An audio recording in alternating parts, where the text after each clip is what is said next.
Hi friends, இன்றைக்கி நம்ம பார்க்க போகிற ரெசிபி ரொம்ப ஹெல்த்தியான ஒரு பிரேக்ஃபாஸ்ட் ரெசிபிங்க. ராகி உப்பு உருண்டை எப்படின்னு பார்க்க போகிறோம். ரொம்ப ஹெல்த்தியான ஒரு டிஷ்ஷு, ரொம்ப ஈஸியாகவும் ஒரு 10 to 15 மினிட்ஸில் செஞ்சு முடிச்சிடலாம். வாங்க, இதுக்கு ஒரு பேனில் 2 ஸ்பூன் அளவுக்கு எண்ணெய் விட்டுக்கலாம்.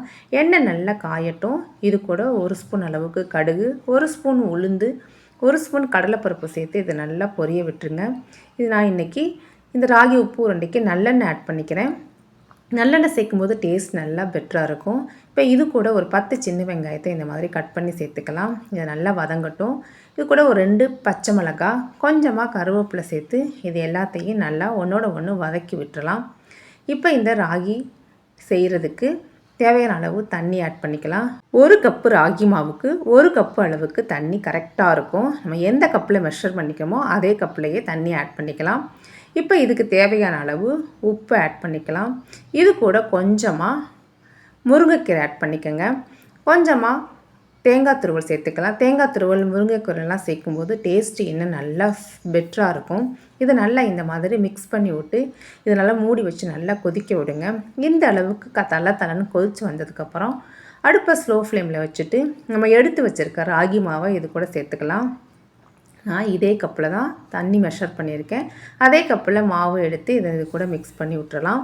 இதை நல்லா கைவிடாமல் ஒன்றோட ஒன்று நல்லா இந்த அளவுக்கு மிக்ஸ் பண்ணி விட்ருங்க. அடுப்பு சிம்லையே இருக்கட்டும். அப்போ தான் நமக்கு ஓரளவு மாவு நல்லா வெந்து வரும்.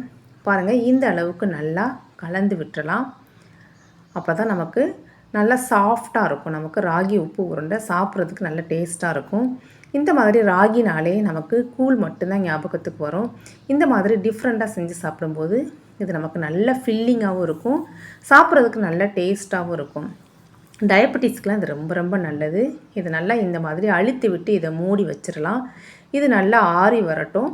இப்போ பாருங்கள், நமக்கு நல்லா ஆறி கை பொறுக்கிற சூடு வந்துருச்சு. இந்த ஸ்டேஜில் இது எல்லாத்தையும் நல்லா ஒன்றோட ஒன்று நல்லா மிக்ஸ் பண்ணி விட்டுறலாம். இந்த மாதிரி பெரிய பெரிய உருண்டைகளாக நாம் மாவு எடுத்து இந்த மாதிரி பெரிய பெரிய உருண்டைகளாக நாம் பிடிச்சு எடுத்துக்கலாம். அவ்வளோதாங்க, நம்மளோட ராகி உப்பு உருண்டை இப்போ நம்ம ரெடி பண்ணிட்டோம். இதே மாதிரி நான் எல்லா உருண்டைகளுமே செஞ்சு எடுத்துக்கிறேன். இதை நம்ம இப்போ ஒரு இட்லி பாத்திரத்துக்கு மாற்றிடலாம். பாருங்கள், ஹை ஃப்ளேமில் வச்சு நல்லா ஸ்டீம் வந்ததுக்கப்புறம் இட்லி பாத்திரத்துக்கு இதை மாற்றி ஹை ஃப்ளேமில் நல்லா ஒரு 10 மினிட்ஸ் வேக வச்சு எடுத்தோன்னா நமக்கு சூப்பரான ராகி உப்பு உருண்டை ரெடிங்க. அவ்வளோதாங்க, இந்த ஹெல்த்தியான டிஷ்ஷை நாம் ரெடி பண்ணியாச்சு. இப்போ நம்ம இதை வெளியில் எடுத்துடலாம். இந்த ராகி உப்பு உருண்டைக்கு நல்ல காரசாரமாக ஒரு தேங்காய் சட்னி வச்சு சாப்பிடும்போது டேஸ்ட் இன்னும் சூப்பராக இருக்குங்க. இதை சாப்பிட்டோன்னா நமக்கு நல்லா ஃபில்லிங்காகவும் இருக்கும். ஹெல்த்தியான ஒரு டிஷ், பிரேக்ஃபாஸ்ட்டும் கூட. கண்டிப்பாக ட்ரை பண்ணி பாருங்கள். இந்த வீடியோ பிடிச்சிருந்துச்சுன்னா லைக் பண்ணி ஷேர் பண்ணுங்கள்.